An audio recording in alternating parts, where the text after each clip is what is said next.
Hello, hello, bonjour, bonjour, on se retrouve pour une nouvelle vidéo. Euh, bon, avoir la télé, ne pas avoir la télé, dans tous les cas, on entend toutes sortes de choses. Euh, Bruit de guerre, séisme, tremblement de terre, parler de tsunami, meurtre, et j'en passe. Il n'y a même plus besoin d'avoir la télé. Quand tu regardes la télé, même des fois, je pense qu'on tombe en dépression même. Donc, limitons les écrans. Déjà, ça, c'est bien. Limitons les écrans. Euh, j'ai médité sur le livre de Luc au chapitre 21 qui parle des bruits des... n'importe quoi, qui parle des signes de la fin des temps. Il y a deux passages en fait dans ce chapitre 21. Déjà, la première partie, c'est l'offrande de la veuve et la deuxième partie, c'est la signe de la fin des temps. Donc je l'ai médité, j'ai travaillé dessus et tout. On entend vraiment beaucoup de choses, vraiment beaucoup de choses. J'entends aussi les gens parler. Certains ont peur. Bon, certains, pour eux, ça leur est égal, je crois.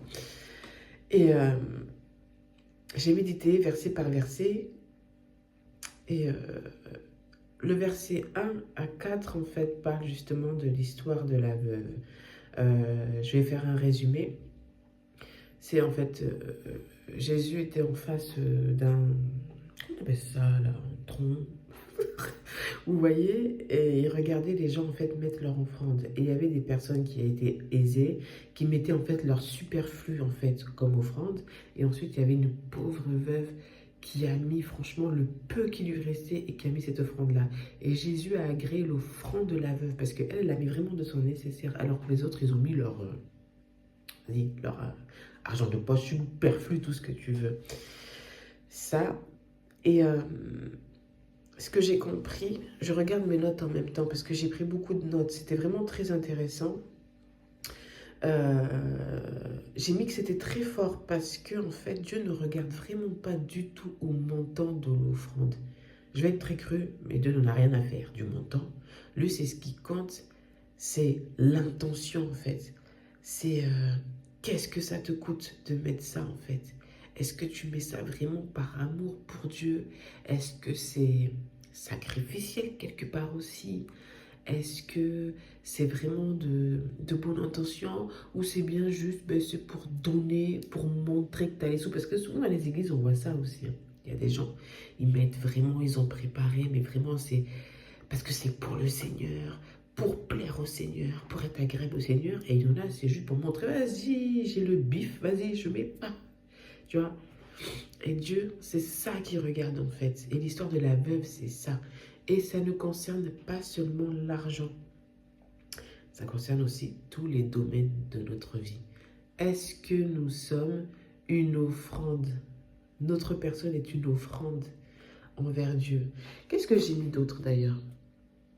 Oui, justement, que cela ne concerne pas seulement l'argent, ça concerne aussi les domaines de notre vie, nos œuvres, le ministère. En fait, c'est notre sincérité, en fait, qu'observer.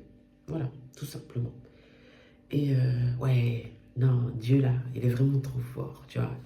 C'est Dieu. Dieu a tout. Donc l'argent, en vrai, en soi, il n'en a rien à faire. Il a tout. Donc voilà, lui, c'est notre cœur qui va regarder, c'est notre sincérité. L'argent là-haut, c'est rien pour lui. Donc ça.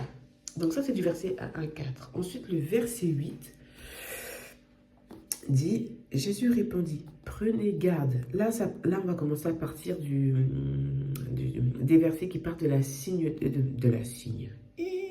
Des signes des fins des temps partant. Prenez garde que vous ne soyez séduits, car plusieurs viendront sous mon nom, disant, c'est moi et le temps approche. Ne les suivez pas. Ça, c'est un avertissement. Parce que quand j'ai cherché, le Seigneur, en fait, le dit plusieurs fois dans la parole.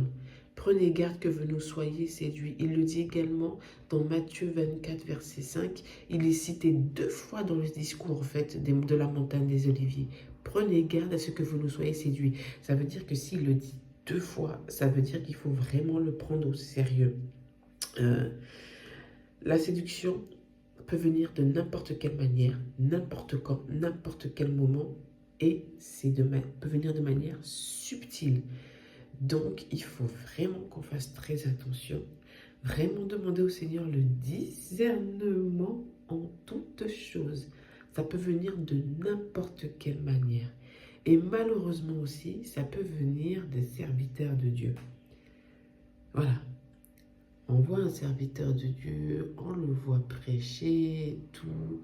Ouais, il est suivi par plein de gens. Mais attention, est-ce que cette personne-là est vraiment dans le Seigneur? Ça, on est en 2025, il faut vraiment faire très attention parce que malheureusement, il y a plein de gens qui tombent dans ce piège-là. Il faut qu'on fasse, je vais le répéter encore, vraiment très attention. Si le Seigneur dit, attention, prenez garde à ce que vous ne soyez séduits 2 fois en plus dans la montagne des Oliviers, c'est qu'il faut vraiment prendre ça au sérieux. Ce que j'aime aussi au verset 9, c'est qu'il dit, quand vous entendrez parler de guerre et de soulèvement, ne soyez pas effrayés, car il faut que ces choses arrivent premièrement. J'ai déjà entendu des personnes, comme je disais tout à l'heure, dire qu'ils avaient peur, quand la guerre va venir en France et tout. Il y a des gens dans les pays de l'Orient, là, ils vivent la guerre presque tous les jours. Hein. Voilà, ils vivent avec ça. Nous, dans les pays, entre guillemets, sécurisés, nous sommes là, nous vivons comme si la chose ne pouvait pas nous arriver.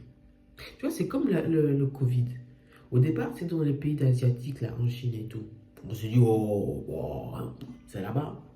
Mais quand c'est arrivé ici, là, la flippette que les gens ils ont eu, là, les magasins, là, les papiers toilettes vides comme pas possible, les rayons de papier toilette, les rayons de pâtes, il n'y avait plus rien.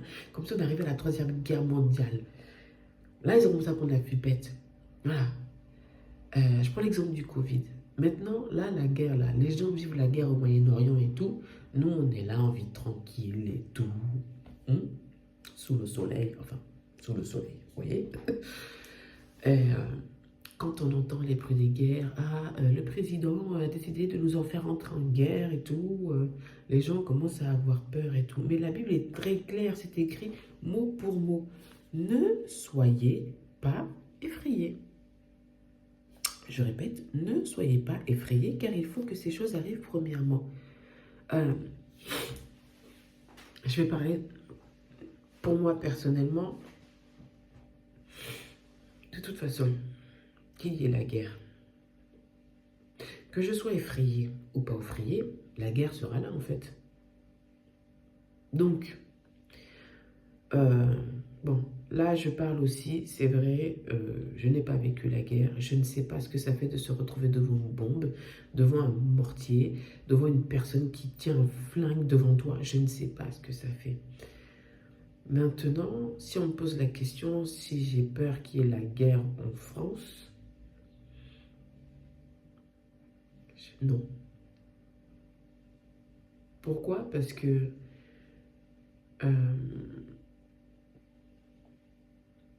je me dis que tôt ou tard on va mourir. Franchement, c'est peut-être violent ce que je vais dire, mais on va mourir de n'importe quelle manière, à moins qu'il y ait l'enlèvement.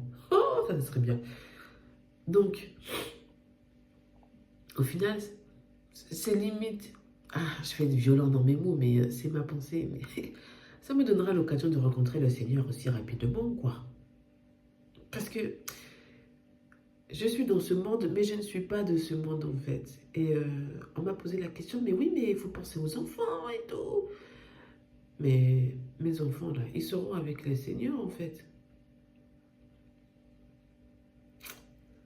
Donc, je ne m'en fais pas pour mes enfants. Malheureusement, il y a des... Enfin, malheureusement, je ne sais pas si je dis malheureusement, il y a des enfants qui perdent leurs parents. Leurs parents sont au ciel, les enfants sont là. Oui, on dit c'est des orphelins, c'est la tristesse et tout. Mais il y a un Père céleste qui est là, en fait, pour s'occuper d'eux. J'ai envie de dire. Maintenant, c'est vrai, c'est douloureux de perdre un parent. Ça, franchement, j'ai même envie de dire, je souhaite à personne. C'est même limite comme si je me contredisais. Mais j'espère vraiment que vous comprenez ce que je veux en venir. Si la guerre doit arriver, elle arrivera. La Bible, elle est claire, en fait. Ça a été écrit il y a plus de 2000 ans même. La guerre, il y aura la guerre. Voilà. Même on peut dire nous sommes en guerre en France même. Donc, voilà. Mais la Bible, elle est très claire. Elle a dit, ne soyez pas effrayés, ne soyez pas effrayés. Donc, je prie que ce passage-là, là, ne soyez pas effrayés, soit votre partage dans le nom de Jésus-Christ. Voilà. Vous m'excusez, je renifle parce que vraiment les allergies, c'est ouf.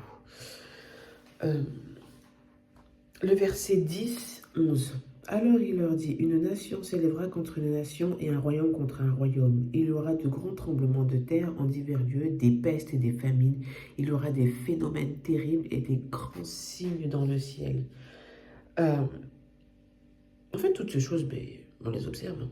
On les voit dans le monde, tout ce qui se passe. Hein. Les gros trous qui se forment sur la route, les tsunamis, les tremblements de terre, surtout dans les pays asiatiques, on le voit. Les grandes inondations, des immeubles qui s'effondrent. Ça, c'est des phénomènes qu'on observe déjà. Le verset 12 à 17. Mais avant tout cela, on mettra la main sur vous et l'on vous persécutera. On vous livrera aux synagogues, on vous jettera en prison, on vous mènera devant des rois et devant des gouverneurs à cause de mon nom. Cela vous arrivera pour que vous serviez de témoignage. Je dis jusqu'au verset 17, oui. Mettez-vous donc dans l'esprit de ne pas préméditer votre défense, car je vous donnerai une bouche et une sagesse à laquelle tous vos adversaires ne pourront résister ou vous contredire. Vous serez livrés même par vos parents, par vos frères, par vos proches et par vos amis, et ils vous feront mourir plusieurs d'entre vous. Vous serez haïs de tous à cause de mon nom. Quand j'ai lu cette partie-là, tout de suite dans mon esprit, j'ai pensé à Étienne dans le livre des Actes, des Apôtres.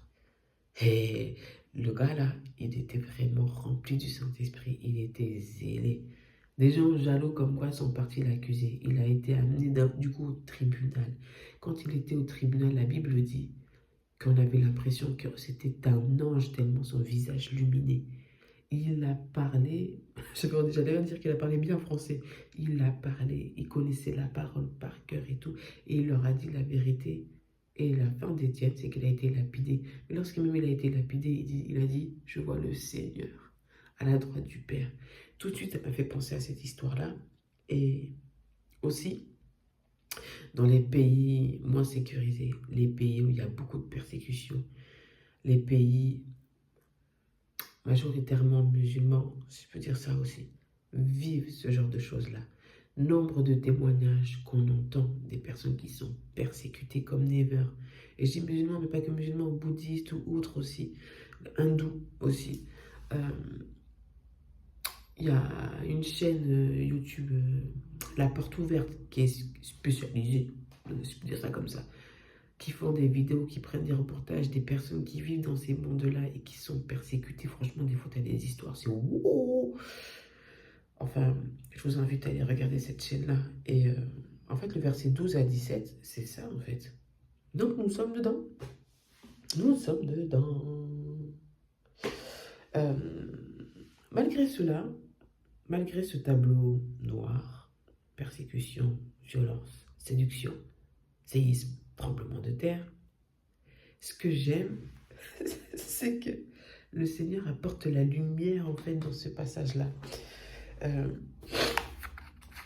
C'est le verset 34 à 36. Vraiment, heureusement que j'ai pris des notes, hein, parce que le verset 34 à 36. Prenez garde à vous-même de craindre que vos cœurs ne s'appesantissent pas par les excès du manger et du boire et par les soucis de la vie, et que ce jour ne vienne sur vous à l'improviste, car il viendra comme un filet sur tous ceux qui habitent sur la face de toute la terre. Veillez donc et priez en tout temps, afin que vous ayez la force d'échapper à toutes ces choses qui arriveront, et de paraître debout devant le Fils de l'homme. Pendant le jour, Jésus enseignait dans le temple et il allait passer la nuit à la montagne appelée la montagne des Oliviers. Et tout le peuple dès le matin se rendait vers lui dans le temple pour l'écouter. Et ça, en fait, c'est une recommandation pour nous. Comment faire, en fait, pour survivre en ce temps-là. Voilà. Et Dieu est avec nous dans nos bonheurs, dans nos malheurs, dans nos moments de souffrance, dans nos moments de désespoir, dans nos moments de doute, de questionnement, dans nos moments de joie. Il est là tout le temps. Il est toujours là avec nous. Là, il nous avertit de ce qui se passe en ce moment, de ce qui va se passer même. Parce que, pardon, c'est pas fini. Il y a eu la Covid-19, mais autre chose nous attend. J'en dirai pas plus. Autre chose nous attend. Maintenant, le Seigneur donne des recommandations. Et je me suis posé la question, mais qu'est-ce que l'histoire de la veuve a un rapport avec l'histoire de la... pourquoi je dis de la signe, vraiment, de signe des fins des temps. Je me suis posé cette question, je me suis dit, mais où est le rapport en fait? En fait, j'ai compris.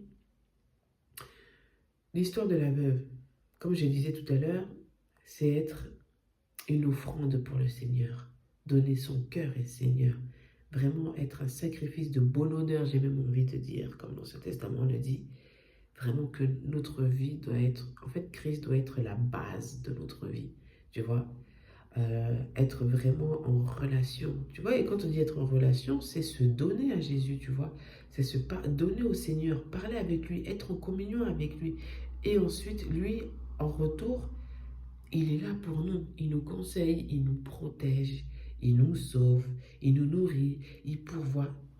Une relation, tu vois. Vraiment, notre cœur doit être en premier pour Dieu, tu vois. Et on a besoin de ça pour pouvoir survivre dans ces fins des temps-là. Nous avons besoin de ça, en fait. Et du coup, c'est là que j'ai compris. L'histoire de la veuve est là pour, en fait, nous donner un avant-goût, de dire ce qu'on doit faire dans un premier lieu. Ensuite, la suite des fins des temps, nous dire qu'est-ce qui va se passer pendant que nous sommes là, comme la veuve. Moi, Aminata, on va dire, je suis la veuve. Je donne ma vie, mon ministère, mon foyer au Seigneur. Je vis pour le Seigneur. Je donne tout ce que j'ai pour le Seigneur. Et en même temps, je vois, il y a les guerres, les bruits de guerre, il y a les tremblements de terre et tout, les persécutions et tout. Mais moi, j'ai les regards fixés sur le Seigneur. J'ai les yeux fixés sur le Seigneur. Donc, du coup, je ne suis pas effrayée, en fait, par tout ce qui se passe. Je n'ai pas peur, en fait. Ces choses, et je suis au courant dans mon esprit que ces choses doivent arriver. Mais maintenant, j'ai le Seigneur avec moi. Donc, du coup, je peux faire face, en fait. Je peux vivre avec tous ces bruits, avec tout ce qui se passe. Tu vois, la mort peut venir à n'importe quel moment, mais c'est pas grave. Parce que moi, comme Étienne, je regarde le Seigneur là-haut. Et je vois le Seigneur à la droite du Père, et ensuite je m'endors, tu vois. Voilà la corrélation que j'ai faite entre ces deux passages, tu vois. Maintenant, le Seigneur, il le dit, hein, veillez donc et priez en tout temps. Donc, veillez donc et priez en tout temps. Veillez donc et priez en tout temps. C'est comme l'histoire des vierges folles et des vierges sages. Les vierges sages qui avaient leur huile remplie, tu vois. L'époux est arrivé, elles sont rentrées, elles sont parties avec lui. Les vierges folles, bon, mais malheureusement, elles ont loupé. Hein. Priez en tout temps, je le répète, je l'ai déjà répété, je le répète encore. C'est pas à la mode religieuse. Quand c'est prier, c'est... Tu peux prier en parlant à Dieu, tu peux prier en louant Dieu, tu peux parler dans ton cœur à Dieu. C'est ça quand il dit prier en tout temps, en langue, en français, en lingala, en tout ce que tu veux. Tant que tu communiques avec Dieu, la prière, c'est juste de la communication. Tu communiques forcément avec les gens dehors, donc communique avec Dieu. C'est ça que j'aime trop aussi dans la vie en Christ. Tu peux parler à n'importe quand à Dieu, tu peux lui dire tout ce que tu veux, tu ne te sens pas jugé. Enfin, je sais pas, tu vois, c'est comme un enfant. Un enfant. Un enfant quand il parle à son père. Tu vois, moi, quand je vois mes enfants parler à mon mari ou à moi, tu vois, c'est vraiment, des fois, ils te disent des choses de l'espace. Mais pour eux, c'est tellement sérieux, tu vois. Et bien, avec le Seigneur, c'est la même chose. Et j'aime trop. Franchement, j'aime trop. Voilà. C'est ça, prier en tout temps. Veiller aussi, quand il dit veiller, c'est une méditation de la parole. Avoir des temps quand même seul à seul avec le Seigneur. Voilà. C'est aussi écouter ce qu'il te dit. Parce que c'est vrai, sinon ça c'est un monologue. En fait, si tu parles, mais en fait, tu n'écoutes pas la réponse de Dieu, ça ne sert à rien. Donc, c'est vraiment écouter aussi ce qu'il te dit. Les conseils qu'il te donne, les encouragements qu'il te donne. des avertissements aussi qui te donnent, tu vois. C'est ça le veiller et prier en tout temps. Et j'aime trop ce passage-là. Et ça, c'est la recommandation qu'il nous donne, tu vois. Il ne nous laisse pas comme ça, en blanc, comme ça, là, on vit, là, il y a des tremblements de terre, il y a des mines qui explosent comme ça et tout. Non, yeah. Voilà. Et puis, la guerre n'est pas forcément aussi politique, hein. Pourquoi je dis politique? Vas-y, guerre politique, guerre sociale, guerre spirituelle aussi. Il y a toutes sortes de guerres. Donc, voilà. Oui, il y a des guerres. Oui, il y a des choses moches qui se passent dans le monde. Mais la Bible en avait déjà parlé. Dieu en avait déjà averti. Là, ce n'est rien. Excusez-moi. D'autres choses vont arriver. Maintenant, qu'est-ce qu'on fait? Est-ce qu'on vit dans la peur et on subit la peur? Non, nous sommes des guerriers, des soldats de Christ. Non. Refusons cette peur. Dieu n'a pas donné un esprit de peur. Il a donné un esprit de force et de courage. Donc, maintenant, je prie vraiment que ce passage...